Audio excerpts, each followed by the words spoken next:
Assalamualaikum warahmatullahi wabarakatuh. Salam sejahtera, salam satu Malaysia, salam keberkatan. Salam daripada Borneo. Jadi hari ini alhamdulillah, minta maaf sekali lagi keadaan sini gelap sikit. Bukan bil elektrik dipotong Ini gelap sebab kita tengah repair. Kita tengah repair ke lampu ni. Jadi mohon maaf kalau gambar agak gelap-gelap sikit. Jadi takut kalau saya tidak share sekarang, takut saya tidak sempat lagi nanti buat penggambaran. Jadi alhamdulillah hari ini kita bersiaran langsung dari 3M Auto Workshop Kota Kinabalu, Sabah, Malaysia, yang terletak di belakang Maybank Alam Mesra. Jadi apa yang kita mau kongsi di sini adalah satu Pajero ya. Kereta ini ada di hadapan kita. Pajero. Di mana kereta ini masalah dia datang sini dia towing lah, dia towing. Jadi sebelum kita bicara lebih lanjut, sebelum kita mengulas lebih lanjut, saya berpesan pada diri saya sendiri, kepada subscriber baru dan lama, terima kasih banyak. Pada yang baru terjumpa, thank you sebab tolong support ya, jangan lupa subscribe ataupun share ataupun like dia. Jadi kereta ini datang towing ya. Jadi ini kereta dia. Bukan kita cuma plate number saya tutup pakai jari ya. Ini kereta dia. Ini towing dan kereta di depan kita ini ada di hadapan. Jadi maknanya kereta ini memang datang tidak hidup. Dan ada 3 perbahasan untuk kereta ini dan kita akan bahas satu-satu dalam masa yang secepat yang mungkin. Jadi apa-apa, semua pekerjaan yang baik itu kita mulakan dengan bismillahirrahmanirrahim. Semoga pekerjaan yang baik itu dimuliakan dan diberkati oleh Allah Subhanahu wa taala. Jadi apa yang kita mau bahas sekarang ini ialah kenapa kereta ini tidak mau hidup. Sedangkan kereta ini baru overhaul, dipahamkan baru sebulan 2 tidak pastilah. Dan orang ini nampak channel saya. Dan untuk makluman, saya bukan bikin kereta Pajero Mitsubishi saya, kita memang buat kereta semua jenis kereta. Cuma kebetulan rezeki datang lagi Pajero nih, hari itu Pajero lagi. Sekarang Pajero lagi. Jadi bukan bermakna Pajero itu masalah. Ya, Pajero ini bagus. Engine 4D 56U ini memang bagus. Dia pakai command rail. Jadi apa yang kita mau bahas 3 perkara ini. Yang pertama sekali, kenapa tidak hidup? Itu yang pertama. Dan ketika kita scan, kita mau tengok dia punya bar, dia punya pressure limiter tu, sensor, tidak ada, bacaan kosong. Dan kita menganggap bahawa minyak tak naik. Dan setelah kita gunakan hand pump kita tekan-tekan, minyak dapat masuk dalam input di high pressure pump. High pressure pump tu sudah masuk, tapi ternyata kita crank tidak mau juga hidup. Jadi bila kita tengok satu persatu, kita tengok kereta ni, kita tengok dia punya spill valve di belakang ni, ataupun SCV ataupun suction valve yang ini. Ini kita try buku tukar, kasih direct hidup. Jadi kita try cuci juga, tapi still dia punya plancher di dalam ni. High pressure pump dia ada plancher dalam sini. Kita buka, kita service tidak boleh juga. So kita ganti pada second. Kita ganti second dan dia hidup. Ini kita ganti second, dia hidup. Cuma ketika dia hidup ini kereta, dia keluar lagi penyakit baru. Dia hidup sudah di kereta. Contoh yang hidup ni seperti inilah. Seperti ini kereta ni dari tangan orang baru overhaul 1 bulan kah. Aku pun tidak tahu kenapa dia ni. Jadi kereta ni datang dia memang macam mana mau cakap apa, kereta ni dia hidup tapi macam bunyi pecah. Nanti sekejap satu orang boleh tolong kasih tengok yang bunyi macam pecah tu. Ya, bunyi pecah tu. Dia hidup setelah kita ganti elektrik kita ganti high pressure pump. Kereta sudah hidup normal tapi dia bunyi macam helikopter. Bunyi macam helikopter. Dan sebelum kita ganti, sebenarnya kesilapan yang pertama kita nampak di sini ya. Orang yang pasang pertama ni adalah ini. Dia punya ini adalah timing belt yang baru ni pecah. Ya. Yang kedua, kesilapan yang masa overhaul yang pertama, bukan kita cari salah lah, kita belajar dari kesilapan. Timing belt dia lari. Tengok, ini pump.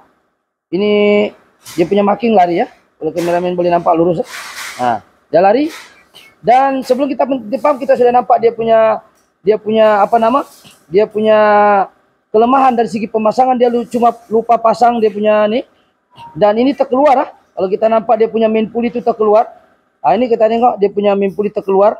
Ini tidak rapat, dia main pulley ini tidak rapat dia pasang. Ini masa kita mula-mula sebelum ganti pil pump lah. Di sini dia punya pia ini dia terkeluar. Ini main pulley nut besar ini dia tidak pasang kuat menyebabkan belting terkeluar. Dan menyebabkan berlaku miring atau apa? Tidak lurus lah. Jadi bila tidak lurus dia akan makan badan dia, itu yang keluar. Kalau kita nampak nih dia punya ini pecah nih. Dia tak lurus. Jadi itulah antara punca pertama kelemahan pemasangan adalah satu, tidak ikut timing. Tidak ikut timing.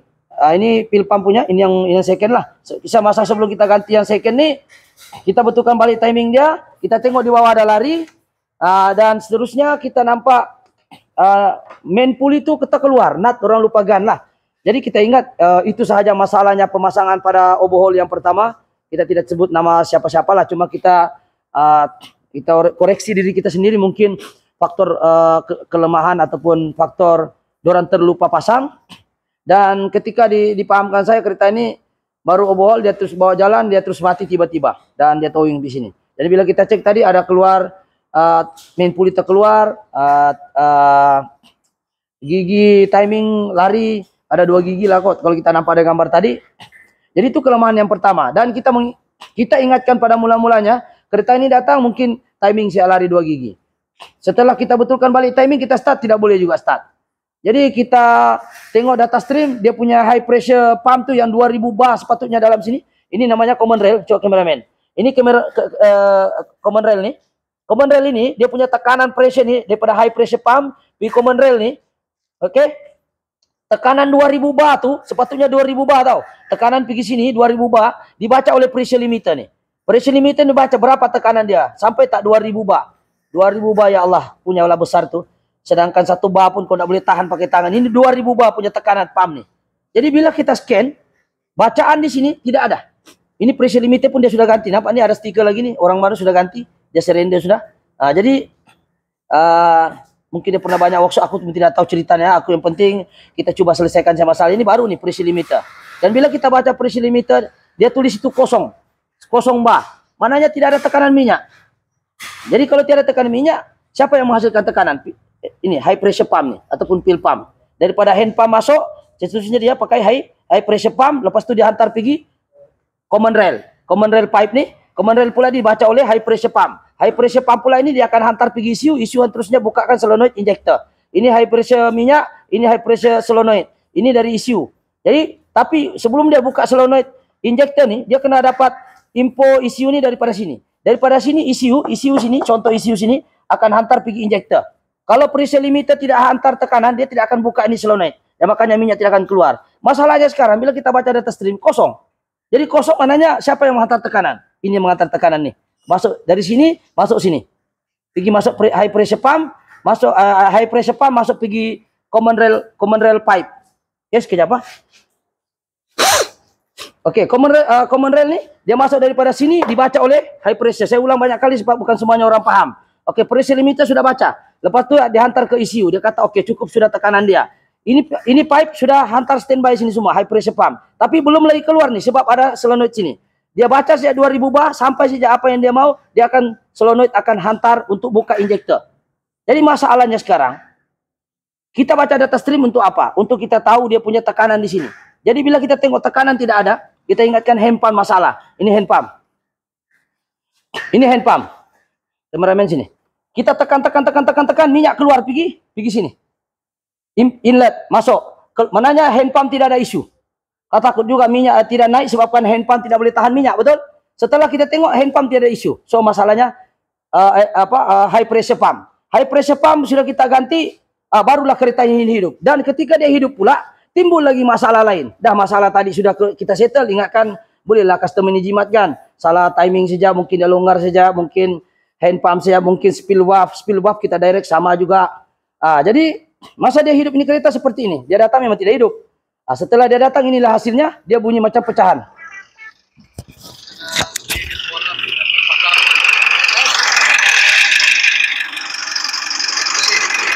Ini ketika dia hidup bunyi dia bising.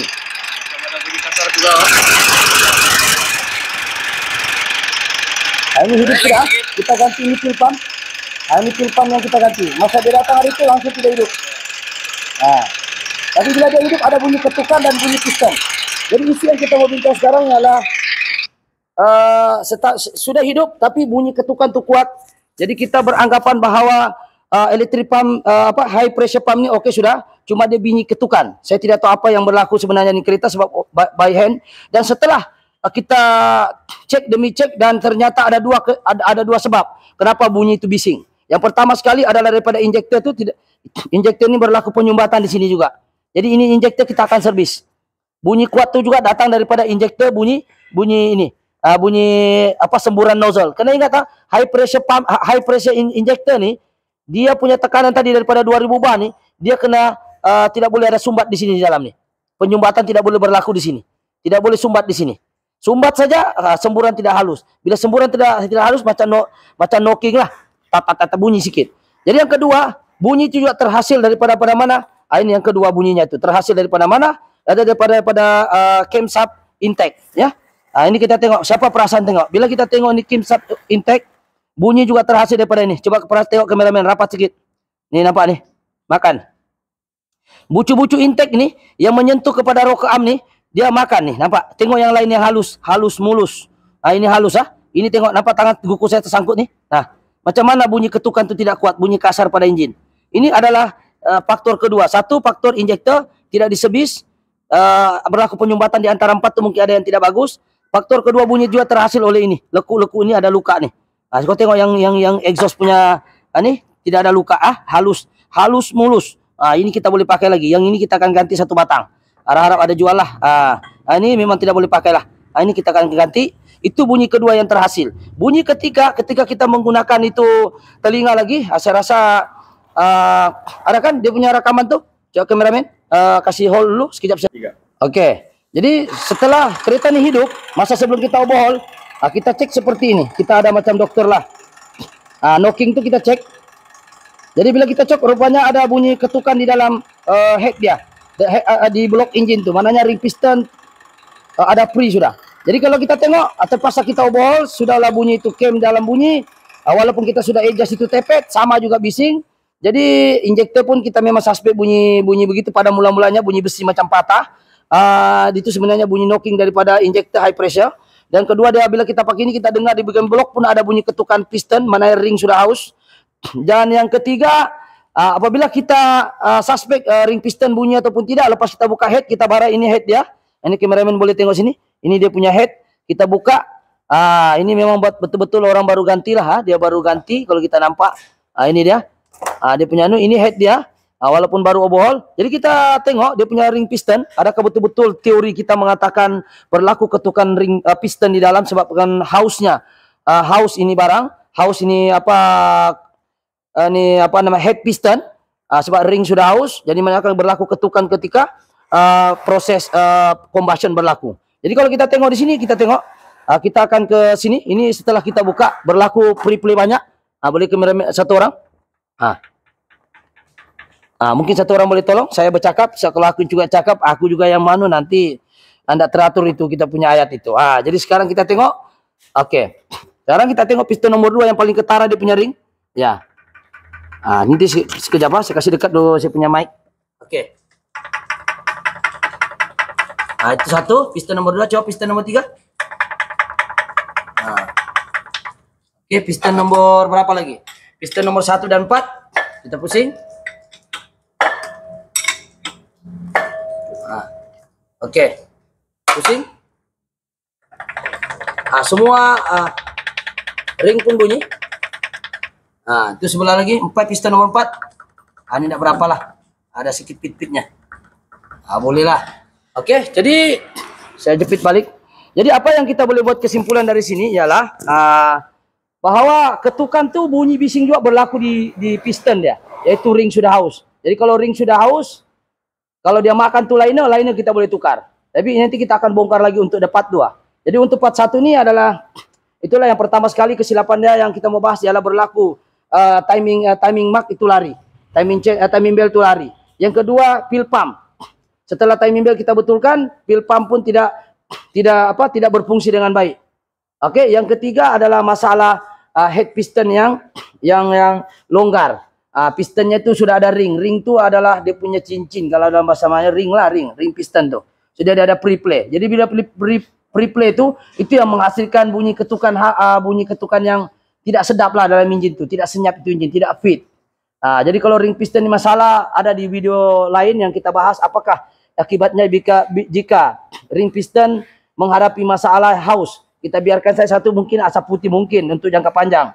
Yang kedua, engine tidak smooth. Maksudnya engine itu akan mengalami masalah ketukan yang ketara. Yang ketiga, mungkin kalau ring piston kau tidak jaga, dia akan makan tulaina dan menyebabkan lagi minyak hitam lagi akan masalah lah. Dia akan tersembur ke atas dan mungkin menyebabkan asap putih yang berterusan.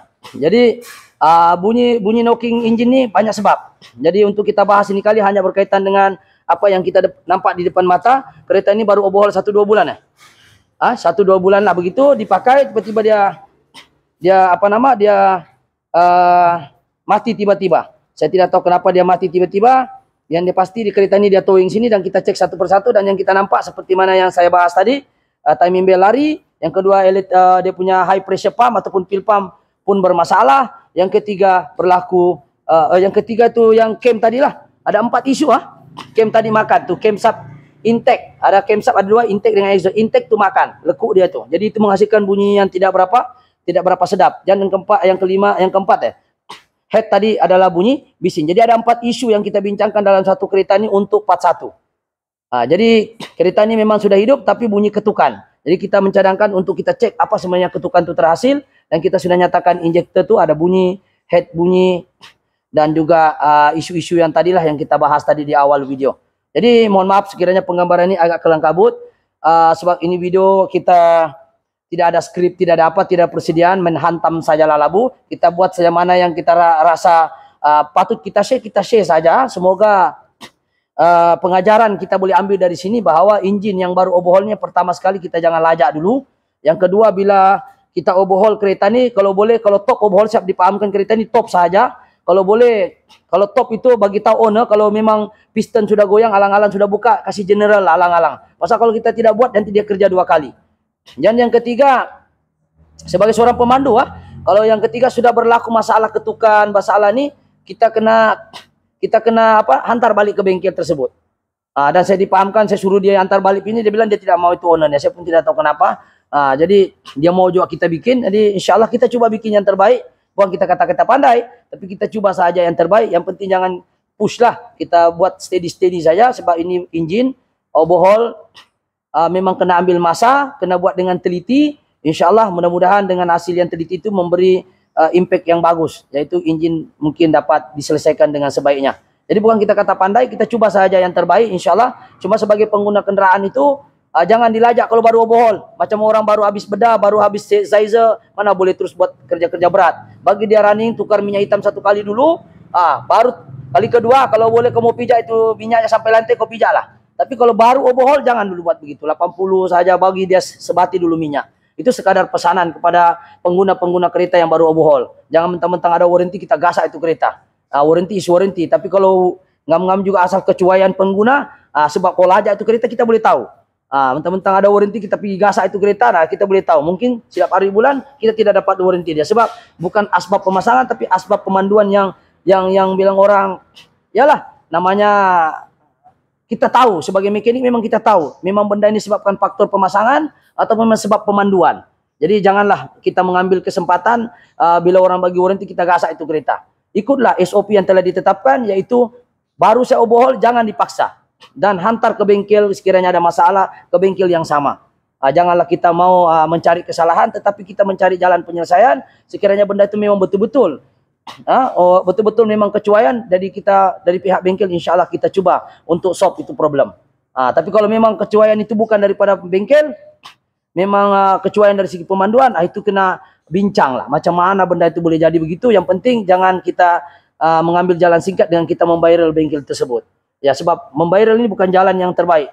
Membayar ini akan memburukkan keadaan. Tapi sebaiknya bincang saja dengan bengkel bagaimana cara solusi yang terbaik. Jadi untuk kami di sini, setiap part demi part ini kita hantar. Dan setiap benda yang kita tukar kita bagi tahu logiknya. Dan kita hantar data stream itu, kenapa kita perlu ganti.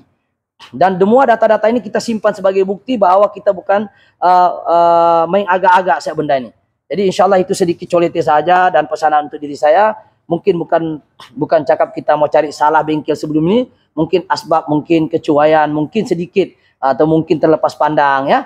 Jadi apa yang penting ialah mencari penyelesaian tapi bukan mencari kesalahan. Oke, itu saja. Sekiranya video ini bagus, insya Allah kita subscribe, like ataupun share lah. Semoga ilmu yang serba ringkas ini, yang ilmu yang bukan kata pandai, tapi ilmu yang serba kekurangan ini boleh sedikit memberi info-info ataupun input-input yang bagus kepada pengguna-pengguna kereta yang terutama yang baru overhaul. Oke, itu saja. Sekian. Assalamualaikum. Thank you.